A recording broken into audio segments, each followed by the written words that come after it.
जय हिंद दोस्तों। बहुत बहुत स्वागत है आपका स्मार्ट स्टडी क्लासेस 77 के यूट्यूब चैनल पर। और निसंदेह बेहद ही मजबूत और बेहद ही कॉन्फिडेंशियल तैयारी अगर आप हमारे साथ करना चाहते हैं तो आइए इस क्लास को पूरा अंत तक देखिए।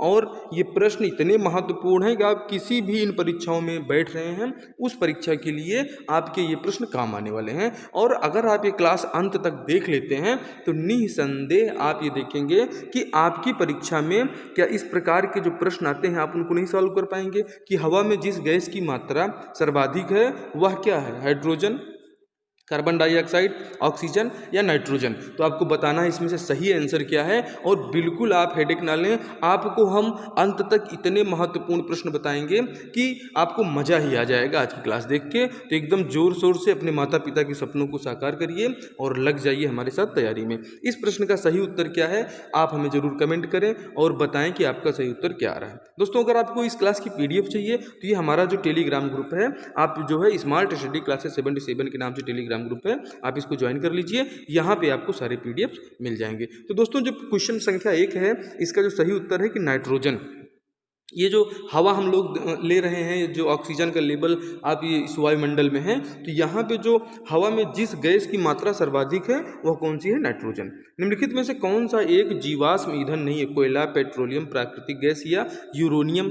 तो यूरेनियम तो हमें लग रहा है भाई, आपको क्या लग रहा है कमेंट जरूर करें। और ये क्लास कैसी आपको लग रही है, क्वेश्चन कैसे लग रहा है जरूर बताएं। इस प्रश्न का जो सही उत्तर हो जाएगा दोस्तों ऑप्शन डी, यूरेनियम जो होता है ये जीवाश्म ईंधन नहीं है। जबकि पेट्रोलियम, कोयला, प्राकृतिक गैस ये सब एक जीवाश्म ईंधन है, इन्हें आप जरूर याद रखिएगा। अब ये देखिए फसलों का अध्ययन क्या कहलाता है। दोस्तों, ये जो फसलों का अध्ययन है, अब आप देखिए पामोलॉजी भी आपसे पूछा जाता है, इसे क्या कहा जाता है, फल कृषि विज्ञान। एग्रोनॉमी को क्या कहा जाता है, अनाज फसल विज्ञान। ठीक है। और उसके बाद जब आप देखेंगे ओलेरीकल्चर, इस बहुत ही महत्वपूर्ण है, ये बार बार एग्जाम में आता है। ओलेरीकल्चर क्या है, सब्जी उत्पादन विज्ञान है। और फ्लोरिकल्चर क्या है, पुष्पोत्पादन विज्ञान है। तो ये जो फसलों का अध्ययन होता है, अब आपको बिल्कुल समझ में आ रहा होगा कि फसलों का अध्ययन क्या कहलाता है। तो ये आप एग्रोनॉमी भी देख रहे हैं, ये फल कृषि विज्ञान देख रहे हैं। हमने इसका सब कुछ अच्छे से कंटेंट आपके लिए तैयार किया है जिसमें आप समझ सकें और इनको जान सकें कि इसका सही उत्तर क्या है। इसमें साफ साफ दिया गया है कि एग्रोनॉमी जो है इसी को क्या कहा जाता है, अनाज फसल विज्ञान। और ऑप्शन बी आपका पूरी तरह से सही है। लेकिन साथ ही साथ इसको भी आपको याद रखना है कि जो फ्लोरिकल्चर है, फूल, ये जो पुष्पों का उत्पादन जो हमारे यहाँ माली लोग करते हैं, ठीक है। तो माली देखो, आप मंदिर में जाएं तो वहाँ बैठे रहते हैं, तो ये माली लोग भगवान के लिए जो है अपने खेतों में अच्छे अच्छे फूल और पुष्प तैयार करते हैं, उसी को कहा जाता है फ्लोरिकल्चर। और सब्जी उत्पादन, तो सब्जी उत्पादन तो जाहिर सी बात है रोज आप अपने खाने में खा रहे हैं, है कि नहीं। और फल तो खाना बिल्कुल नहीं भूलना है, जिसे पामोलॉजी कहा जाता है। और सब्जी खाओगे तो ओलेरीकल्चर आपके अंदर आएगा, और फूल देखोगे तो फ्लोरी हो जाएगा। और अनाज फसल विज्ञान वो आपका एग्रोनॉमी कहा जाएगा। ठीक है। सबसे स्थायी पारिस्थितिकी तंत्र है, वन है, ऑप्शन बी घास के मैदान, जो है सी रेगिस्तान, या डी समुद्र। तो इसमें सबसे स्थायी पारिस्थितिकी तंत्र है जो आपको इसमें बताया गया है। तो घास के मैदान तो बिल्कुल नहीं है, वन भी नहीं, घास के मैदान बदलते रहते हैं, रेगिस्तान भी बदलते रहते हैं। ठीक है। बदलने से तात्पर्य ये है कि ज़मीनें धीरे धीरे रेगिस्तान, अगर वो बंजर से होते होते होते उनका एक समय ऐसा आता है कि उनकी उपजाऊ क्षमता बिल्कुल खत्म हो जाती है। आप देखिए कि समुद्र जो होता है ये सबसे स्थायी पारिस्थितिकी तंत्र है कि आप देखें समुद्र स्थायी रहता है, उसका जल न कभी घटता है न कभी बढ़ता है। अब इस समय आप देख रहे हैं कि 1-2% अगर थोड़ा सा भी उसमें जो है समुद्र में जल बढ़ जाएगा तो आप देखें कितने तटीय शहर डूब जाएंगे। इसीलिए समुद्रों को स्थायी पारिस्थितिकी तंत्र कहा जाता है। पृथ्वी दिवस प्रतिवर्ष किस तिथि को मनाया जाता है, बेहद ही महत्वपूर्ण और परीक्षा का सबसे प्रिय क्वेश्चन कि 22 अप्रैल जो होता है इस दिन हम लोग क्या मनाते हैं, पृथ्वी दिवस मनाते हैं। और 5 जून तो आप हमें कमेंट करके बताएंगे 5 जून को कौन सा दिवस होता है। दोस्तों, ये 5 जून को जो दिवस होता है ये विश्व पर्यावरण दिवस होता है। 16 सितंबर बेहद ही महत्वपूर्ण है, विश्व ओजोन दिवस जो होता है ये 16 सितंबर को होता है, जो बेहद ही इम्पॉर्टेंट है। और अभी हाल ही में जो है ओजोन दिवस मनाया गया है, उसकी थीम क्या थी ये आपको हमें कमेंट करके बताना है। तो इस प्रश्न का जो सही उत्तर हो जाएगा, पृथ्वी दिवस कब मनाया जाता है, तो 22 अप्रैल को, पर्यावरण दिवस 5 जून को, ठीक है, और आपका 16 सितंबर को ओजोन दिवस मनाया जाता है, ठीक है। किसी निश्चित क्षेत्र जैसे तालाब आदि में पौधों व जंतुओं के बीच पारंपरिक संबंध को क्या कहा जाता है। अब देखिए, पौधों और जंतुओं के बीच संबंध भी पूछे जा सकते हैं। बायोम कहते हैं, समुदाय कहते हैं, पारिस्थितिकी तंत्र कहते हैं, या बायोस्फीयर कहते हैं दोस्तों। तो जो इस प्रश्न का सही उत्तर हो जाएगा कि ऑप्शन सी जो है, ये पौधों और जंतुओं के बीच जो पारंपरिक संबंध है, इसी को पारिस्थितिकी तंत्र कहा जाता है। इसे आपको याद रखना है। भारतवर्ष का ग्रीन एवेंजर किसे कहा जाता है, बेहद ही महत्वपूर्ण क्वेश्चन। बाबा आमटे को कहा जाता है, केसी मेहता को, एमसी मेहता को, बीपी पाल को, कौन सा इसमें सही है उनको आप बताएं। और क्लास अगर अच्छी लग रही है तो ज़रूर आप इसे सब्सक्राइब कर लें और अपने दोस्तों में शेयर भी ज़रूर करें। और जो है लाइक आपको करना ही करना है, क्योंकि आप लोग लाइक नहीं करते हैं। तो आपको क्लास अच्छी लगे ज़रूर लाइक कीजिए, ठीक है। तो एमसी मेहता जो हैं, ये भारतवर्ष का, इन्हें ग्रीन एवेंजर कहा जाता है। इन्हें आप बेहद दिमाग में बिठा के रखना है। वन महोत्सव सप्ताह कब मनाया जाता है, 1 जून, 1 मई से 7 मई दोस्तों। इसको आप 5 जून कर लीजिए। 1 जुलाई से 7 जुलाई या 1 अगस्त से 7 अगस्त तक ये वन महोत्सव सप्ताह मनाया जाता है। ये कब मनाया जाता है, तो इसका सही आंसर जो है दोस्तों कि ये 1 जुलाई से जो 7 जुलाई का समय है, इस समय वन महोत्सव सप्ताह मनाया जाता है। इसे आपको बिल्कुल दिमाग में बिठा के रखना है। नीला हरा शैवाल किस वर्ग में सम्मिलित किया जाता है, यूबैक्टीरिया, साइनोबैक्टीरिया, ये कवक है दोस्तों, और ये प्रोटोजोआ, ठीक है। तो इसमें से जो नीला हरा शैवाल होता है दोस्तों, इसे जो है साइनोबैक्टीरिया वर्ग में सम्मिलित किया जाता है, नीला हरा शैवाल को, ठीक है। सूक्ष्म जीवों के द्वारा जैविक यौगिकों से अल्कोहल उत्पादन की प्रक्रिया किस नाम से जानी जाती है। जो सूक्ष्म जीव होते हैं, इनके द्वारा जैविक यौगिकों से अल्कोहल जो उत्पादन करते हैं, उसे दहन कहते हैं, आप किण्वन कहते हैं, अवायवीय कहते हैं श्वसन, या वायवीय श्वसन कहते हैं। तो जो इसका सही आंसर है दोस्तों किण्वन। ये जो किण्वन की प्रक्रिया है, ये अल्कोहल उत्पादन की प्रक्रिया है जो सूक्ष्म जीवों द्वारा की जाती है। ऑप्शन बी आपका बिल्कुल सही है। कीटों द्वारा कौन सा पराग कण परागित किए जाते हैं, चिकना एवं शुष्क, खुरदरा एवं चिपचिपा, खुरदरा एवं शुष्क, लंबे एवं दिखाई। तो ये कीटों द्वारा पराग कण परागित किए जाते हैं दोस्तों। हमें तो खुरदरा और चिपचिपा महसूस हो रहा है, आपको क्या महसूस हो रहा है वो हमें जरूर बताइए। बिल्कुल सही है, ऑप्शन बी खुरदरा और चिपचिपा जो होता है, ये कीटों द्वारा परागकण तैयार किए जाते हैं। पृथ्वी पर जीवन के अस्तित्व के लिए सर्वाधिक महत्वपूर्ण क्रिया क्या है, भाई जानवरों का संचरण होना चाहिए, पौधों द्वारा प्रकाश संश्लेषण, या पौधों और जानवरों में प्रजनन होना चाहिए, या जानवरों की उपस्थिति बहुत ज़्यादा अनिवार्य है। तो दोस्तों जो इस प्रश्न का सही उत्तर हो जाएगा कि पौधों के, अगर ये हमारे जो पौधे हैं ये प्रकाश संश्लेषण, आप देखते हैं कि जो जितनी वनस्पतियां हैं ये 1% सूर्य की ऊर्जा को अपने यूज में ले आते हैं। तो यही पौधों द्वारा जो प्रकाश संश्लेषण की प्रक्रिया है, ये पृथ्वी पर जीवन के अस्तित्व के लिए सर्वाधिक महत्वपूर्ण है। सदाबहार पौधे वर्ष भर हरे रहते हैं, किस कारण से हरे रहते हैं, जो है ठंडा वातावरण कारण, ऑप्शन बी पत्तियों के ना गिरने के कारण, एक अंतराल के बाद कम संख्या में पत्तियां गिरती हैं, वर्ष भर नमी का उत्पादन, नमी का उपलब्ध होना। दोस्तों सदाबहार पौधे क्या होते हैं कि इसमें एक अंतराल के बाद जो पत्तियां होती हैं वो तो हरी हरी आपकी बनी रहेंगी, ठीक है, लेकिन उनकी गिरने की संख्या जो होती है वो कम हो जाती है, और इसीलिए इन्हें सदाबहार वन कहा जाता है। ऑप्शन सी आपका पूरी तरह से सही है। प्रकाश संश्लेषण हेतु सर्वाधिक क्रियाशील प्रकाश कौन सा है, आपको बताना है, बैगनी है, लाल है, नीला है, हरा है। आप कमेंट करके जरूर बताइए आपको क्या लग रहा है। हमें तो भाई बी लग रहा है, लाल प्रकाश। और आप बताइए कहीं आप बैगनी और नीले के चक्कर में तो नहीं पड़ रहे हैं, तो ऐसा बिल्कुल नहीं करना है दोस्तों। प्रकाश संश्लेषण हेतु सर्वाधिक क्रियाशील जो प्रकाश है उसे लाल प्रकाश कहा जाता है। बैगनी, नीला और हरे के चक्कर में नहीं पड़ना है। लाल खतरे का है, तो प्रकाश संश्लेषण आप बिल्कुल सबसे उपयुक्त उसके लिए ये है, ठीक है, इन्हें आपको याद रखना है। इस प्रश्न का उत्तर आप हमें बताएं कि इस प्रश्न का उत्तर क्या है, बेहद ही महत्वपूर्ण। देखिए क्या सही है, चॉकलेट स्वास्थ्य के लिए हानिकारक होती है क्योंकि इसमें उच्च मात्रा में पाया जाता है डॉट डॉट। क्या पाया जाता है भाई, कोबाल्ट होता है, निकेल होता है, जिंक होता है, सीसा। तो जो चॉकलेट आप खा रहे हैं हमारे बच्चे, और आजकल तो डेयरी मिल्क का बहुत प्रचार चल रहा है। कुछ मीठा हो जाए खाने के बाद, तो खाने के बाद कुछ मीठा नहीं, आपके स्वास्थ्य को बिल्कुल ख़राब करके रख देंगे दोस्तों। इसलिए बहुत चॉकलेट के चक्कर में नहीं पड़ना है। आप चॉकलेट की जगह अपने गांव में जाओ और जो है अमरूद खा लीजिए, आम खा लीजिए, नेचुरल चीज़ों पे ज़्यादा फोकस कीजिए। एप्पल खाइए, बनाना खाइए, लेकिन एक चॉकलेट के चक्कर में बिल्कुल नहीं पड़ना है, ठीक है। तो ऑप्शन डी आपका बिल्कुल सही हो जाएगा कि चॉकलेट में जो है उच्च मात्रा में शीशा पाया जाता है, इसलिए चॉकलेट अपने बच्चों को भी ना खिलाएं, अपने छोटे भाइयों और बहनों को भी ना खिलाएं। पारिस्थितिकी तंत्र में प्राथमिक उत्पादक कौन है? पौधे, पुरुष, औरत, जीवाणु। आपको बताना है कि पारिस्थितिकी तंत्र में प्राथमिक उत्पादक कौन है। दिमाग लगाइए, बताइए। और ये इस प्रश्न का उत्तर तो आपको देना ही पड़ेगा अगर क्लास आप देख रहे हैं तो, और नहीं देख रहे हैं तो आप आइए हमारे चैनल पे, अपने दोस्तों को शेयर कीजिए, और दिमाग ध्यान कहीं और है तो स्क्रीन पे अपना ध्यान लगाइए और बताइए कि इसका सही उत्तर क्या है। तो दोस्तों, जो पौधे होते हैं ये पारिस्थितिकी तंत्र में प्राथमिक उत्पादक होते हैं, इन्हें हमें इस तरीके से याद रखना है। खाद्य श्रृंखला में पौधे द्वारा सूर्य की ऊर्जा का कितना भाग प्रयुक्त होता है? तो आप जो है हमारी इस क्लास को ध्यान से अगर देख रहे होते तो आप बताते कि 1% जो है वो सूर्य की ऊर्जा का भाग जो है खाद्य श्रृंखला में पौधों द्वारा प्रयोग किया जाता है। ऑप्शन बी आपका पूरी तरह से सही है। असत्य जोड़े की पहचान करना बेहद ही महत्वपूर्ण भाई, कि ये जो हरित क्रांति है दोस्तों, हरित क्रांति कृषि विकास के लिए थी, श्वेत क्रांति डेयरी विकास के लिए थी, नीली क्रांति में मछली का विकास हुआ है, और ऑपरेशन फ्लड में सिंचाई का विकास हुआ है। आखिर में इसमें से क्या है कि क्या सिंचाई से संबंधित है ऑपरेशन फ्लड? तो आप तो पढ़ने लिखने वाले लोग हैं और तैयारी कर रहे हैं, तो ऑप्शन डी की तरफ आप जरूर जा रहे होंगे, क्योंकि ऑपरेशन फ्लड का संबंध सिंचाई विकास से नहीं है, ठीक है। जनवरी 2022 में मेटा ने दुनिया के सबसे तेज कृत्रिम बुद्धिमत्ता वाले सुपर कंप्यूटरों में से कौन सा पेश किया है? Sanbe ताइहुलाइट AI research super cluster. दोस्तों, दुनिया का 5वां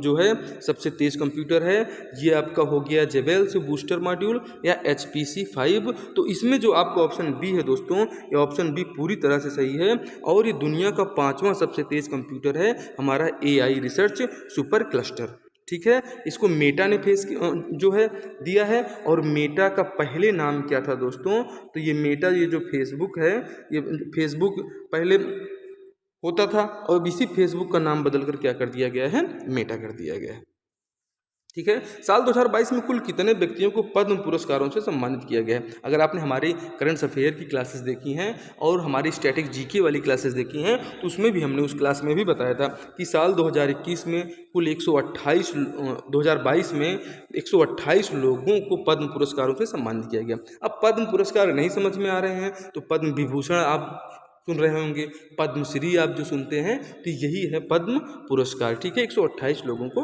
दिया गया था।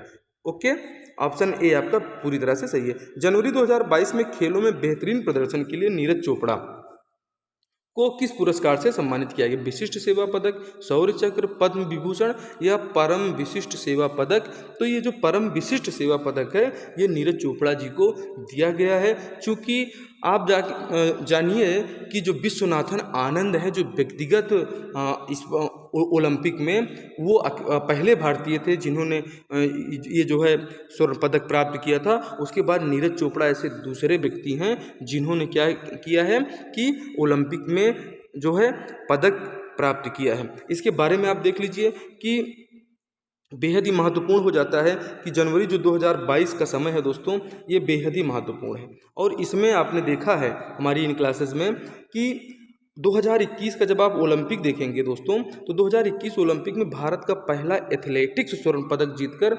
इतिहास, ठीक है दोस्तों, इतिहास रच दिया है। वह व्यक्ति, ये ओलंपिक है दोस्तों, ओलंपिक स्वर्ण पदक जीतने वाले निशानेबाज अभिनव बिंद्रा के बाद दूसरे भारतीय बने हैं, जिसको आप जान रहे हैं कि कौन सा एथलेटिक्स स्वर्ण पदक इन्होंने जीतकर इतिहास रचा है 2021 के ओलंपिक में, और इसीलिए इन्हें किस पुरस्कार से सम्मानित किया गया है? परम विशिष्ट सेवा पदक से। दोस्तों, 2020 में विशिष्ट सेवा पदक से इन्हें सम्मानित भी किया जा चुका है। ये जो ऑप्शन ए में देख रहे हैं, ये इनको 2020 में मिला था, और अभी इनको 2022 में परम विशिष्ट सेवा पदक से सम्मानित किया गया है। दोस्तों, गंभीरा थाली यात्रा, क्या बात है, किस राज्य की प्रसिद्ध नृत्य शैली है, ये आपको बताना है। ये यात्रा पर्व कहाँ ज़्यादा निकलता है? क्या पंजाब में होता है? तो पंजाब के लिए तो लोहड़ी आप जान ही रहे हैं, बहुत फेमस है, ठीक है।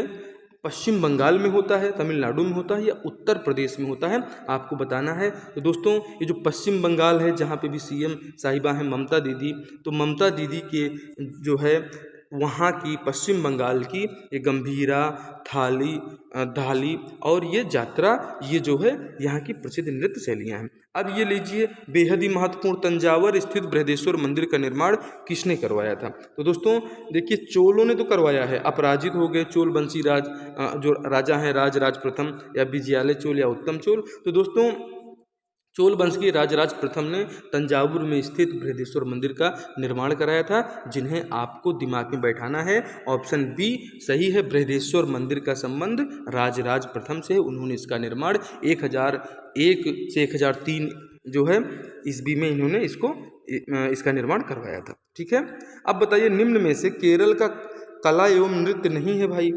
आप बताइए, थेयम, कथकली, कुटियाट्टम या नौटंकी। तो दोस्तों नौटंकी जो है कहाँ ज़्यादा चलती है? तो उत्तर प्रदेश में होती है। ठीक है, ये नृत्य की बात हम कर रहे हैं, ठीक है, ये इसका संबंध तो यूपी से है।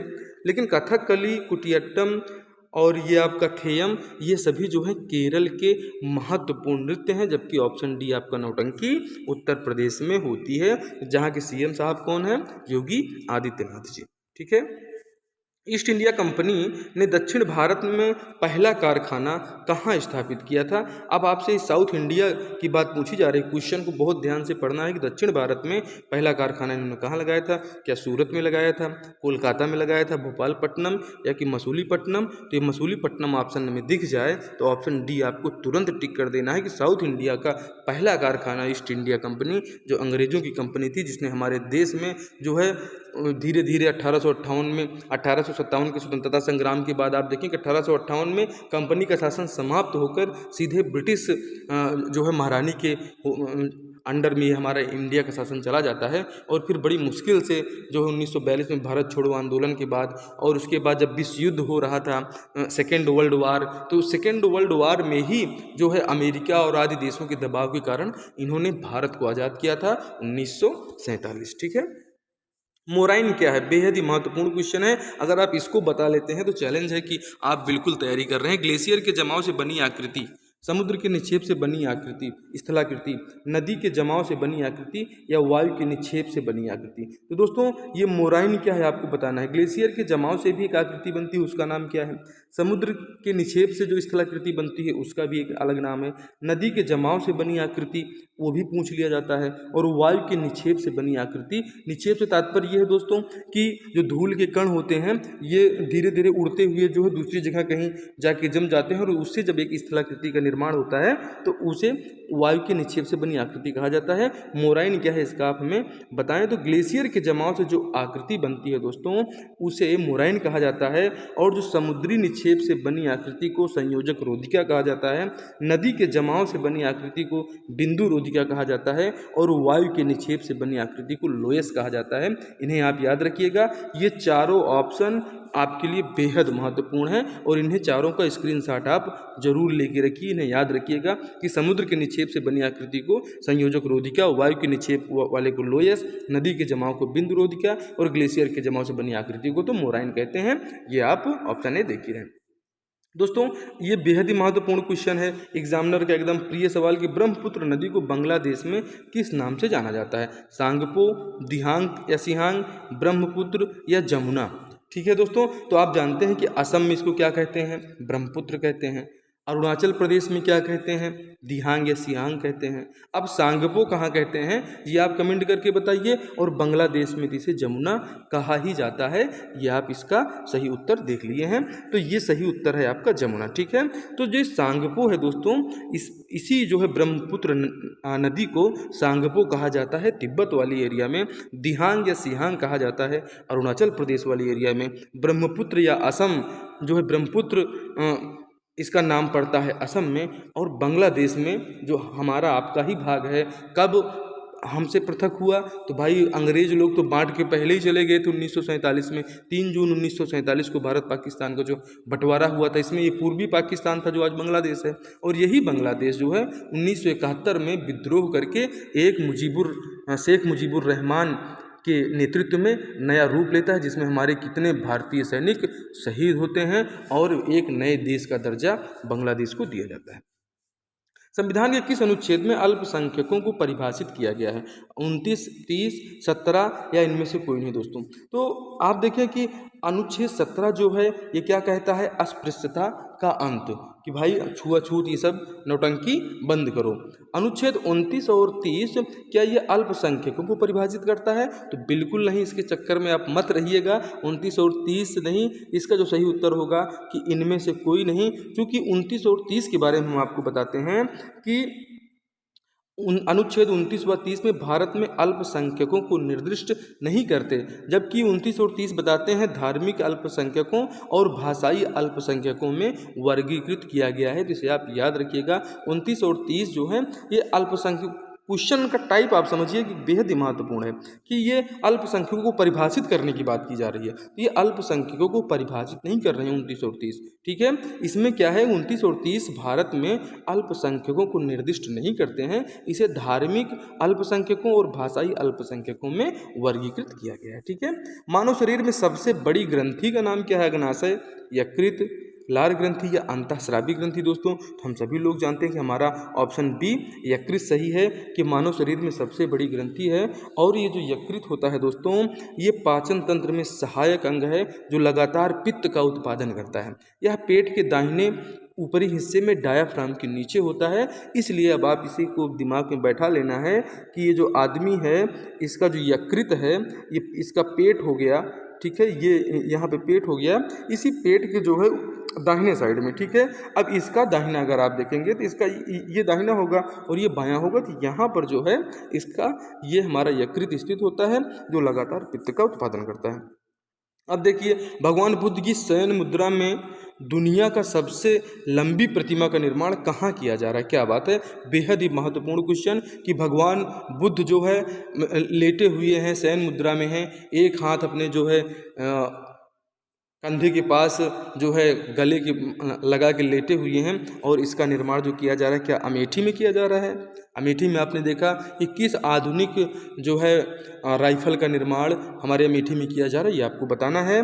और इसमें जो सही उत्तर हो जाएगा, गया में जो है भगवान बुद्ध की शयन मुद्रा में प्रतिमा का निर्माण किया जा रहा है। ये भी पूछा जा सकता है कि इसको बुद्ध इंटरनेशनल वेलफेयर मिशन द्वारा बनाया जा रहा है। इसकी ऊंचाई आपसे पूछी जा सकती है, 30 फीट होगी और इसकी जो लंबाई होगी दोस्तों ये 100 फीट होगी। और इसका निर्माण कार्य 2019 से लगातार चल रहा है। ये आज के टॉप 30 क्वेश्चंस थे जो आपकी परीक्षा के लिए बेहद ही महत्वपूर्ण है। चैनल पे दोस्तों आपने अभी तक जो है सब्सक्राइब नहीं किया, सब्सक्राइब कीजिए और हमें कमेंट करके ज़रूर बताइए। क्लास अच्छी लगी हो तो लाइक ज़रूर करिएगा। आपसे मिलते हैं अगली क्लास में, तब तक आप स्वस्थ रहें, मस्त रहें और अपने दोस्तों में लगातार हमारे इन वीडियोज़ को शेयर करते रहें। जय हिंद, जय भारत।